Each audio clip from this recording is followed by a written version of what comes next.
সবুজে ঘেরা একটি ছোট্ট গ্রামে বাস করতেন কৃষক রমেশ ও তার স্ত্রী মায়া। তাদের সুখ দুঃখের একমাত্র ভরসা ছিল ছোট্ট একটি ধানের জমি। রমেশ, আজও মাঠে চল। মায়া, আশা ছাড়লে চলবে না। মায়া, চলো, পরিশ্রম করলে ঈশ্বর অবশ্যই আশীর্বাদ করবেন।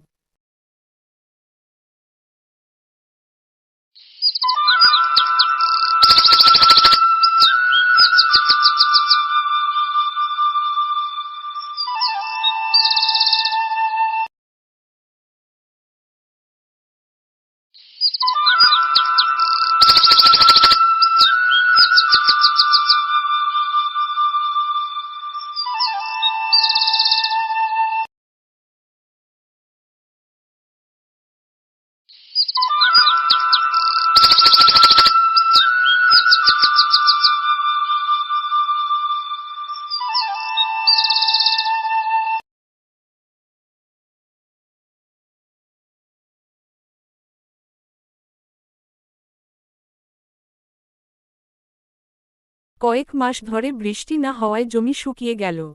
রমেশের মুখে নেমে এল হতাশা। সব শেষ হয়ে গেল। না, আমরা আবার চেষ্টা করব।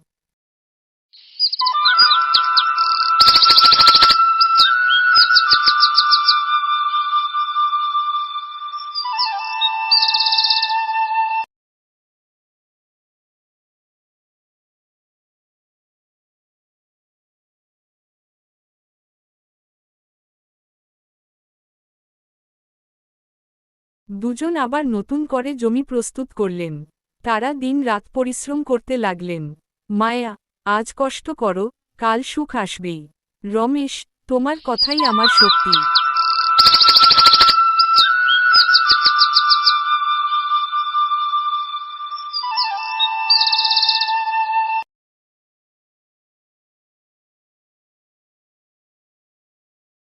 অবশেষে বৃষ্টি এল। মাঠ ভরে উঠল সোনালি ধানে। তাদের সব পরিশ্রম সফল হল। রমেশ, আমরা পেরেছি। মায়া, পরিশ্রম কখনো বৃথা যায় না।